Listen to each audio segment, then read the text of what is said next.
Welcome, patrons. This is something I've been meaning to do for a while now, but I keep putting it off for whatever reason. I don't know. But no more. This subject is a bit confusing and goes sort of all over the place, but let's try to narrow it down and talk about spirits and demons. Confusion. So what makes this topic confusing is that different factions in Thedas believe different things, and then on top of that, it seems that every game adds in new information. The simplest way to describe spirits that would probably not conflict with any new information in the series, fingers crossed, is that there are beings made of collected emotions and purposes, and they can just do whatever they want because magic. But besides that, let's try to piece together what seems to be the truth and then go into what the different factions believe. Spirits and demons. As I mentioned before, it's believed that spirits are reflections of a single facet of the human experience. This comes in both positive and negative forms, from compassion to despair, hope to rage, justice to vengeance, etc., etc. They're created and mostly live in the Fade, as the Fade is made of raw energy, and as such its form and shape are from the thoughts of sentient beings.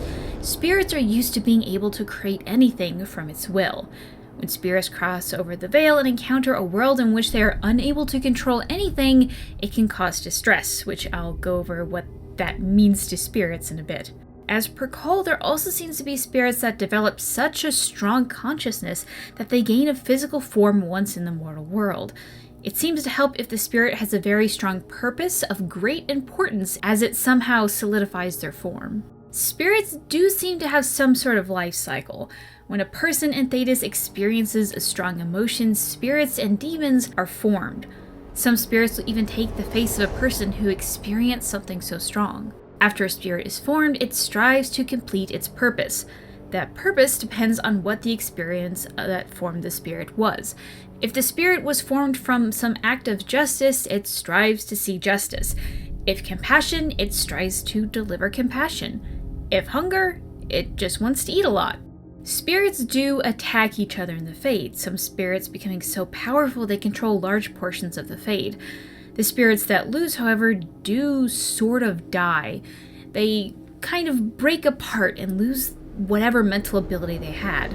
Some dissolve completely, some will break off into wisps and wraiths, which the wisps are balls of semi-intelligence that I would liken to like a puppy or a small toddler with very limited cognitive abilities. Wraiths are basically the same thing, and they take on a more human shape. Sometimes these wisps or wraiths become angry and attack others, other times they're helpful. It just sort of depends on what spirit or demon they broke off of. It also seems that becoming a demon is stressful to the spirit, and can cause them to break apart when they're able to move on from what made them a demon in the first place. After a spirit dies and breaks apart into nothingness and wisps, sometimes it can reform from the memories of the old spirit. It's not always a given, and it seems that the memories don't always return, and in fact, they usually don't. But this new spirit can live on, and the cycle continues. So where do demons fit into all of this? The correct answer is it depends on what you define a demon as. If you define a demon as a spirit that has negative effects on you, the person, then any spirit that has been formed from hunger or despair is a demon. If you define a demon as this twisted, bizarre creature that does nothing but attack, then a demon is a spirit that has been blocked out from doing its purpose. When spirits are no longer able to complete their purpose or are forced into doing something they don't want to do, they become frightened and warp into bizarre creatures. This block can actually happen multiple ways, even from the spirit misunderstanding their goal. Sometimes just observing a person who is doing something awful is enough to taint a spirit into becoming a demon. Beliefs on spirits. The Chantry. The Chantry believes that the spirits were the Maker's first children, but because they are not able to create things on their own, they only copy, the Maker became bored with them and made the people of Thedas. This made some of the spirits jealous, in part for being the Maker's favored, and that the people had the ability to create, which, this jealousy, created demons. So, with that in mind, you would think the Chantry, and by extension the Circle of Magi, would be pretty okay with spirits. But no, all spirits are seen with some amount of fear, as they believe that spirits are able to very quickly become demons, which will cause destruction. They sort of threw the baby out with the bathwater on that one. The Chantry also believes in a hierarchy for spirits, with pride demons being the most powerful, and then so on and so forth, all the way down to wraiths, but it doesn't really matter in the end, so I'm just not really gonna go over it. Like, there are very powerful hunger demons, there are very weak pride demons. It just kind of depends on the demon, which is sort of what the Dalish believe, and we'll get to that in a bit. Tevinter Imperium. While the Imperium has a sort of Chantry and Circle of Magi, it seems they didn't throw the bathwater out at all.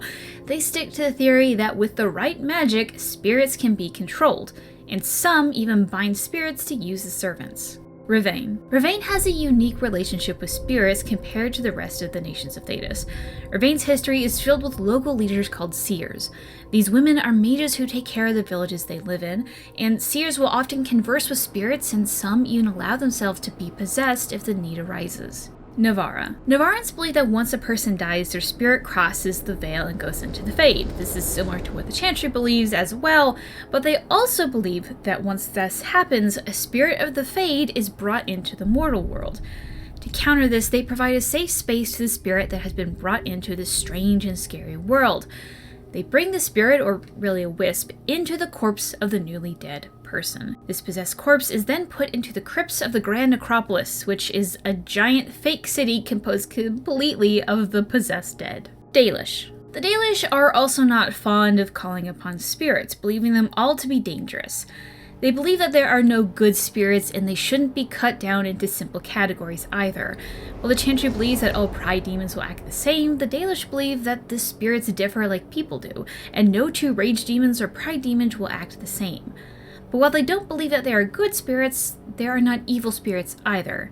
Spirits are likened to animals, unpredictable, wild, and dangerous if not treated with caution. Avar. The Avar of Ferelden are unique in that they worship the spirits as gods, even calling them the gods. Through priests and priestesses called augurs, the Avar people communicate and seek advice from the spirits.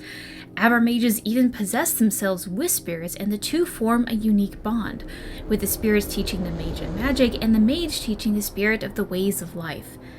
And while not common, it's also been said that non-mage warriors of the Avar people will draw the attention of spirits, who will then aid them in battle by gifting them abilities that they need. And that, dear patrons, is all that we know of the spirits. The important stuff, at least. Do you still have lingering questions, proof that I'm wrong, comments about your own fan theory? Feel free to tweet me at @Gilderthon on Twitter, or send a PM to user Gillanon on Reddit.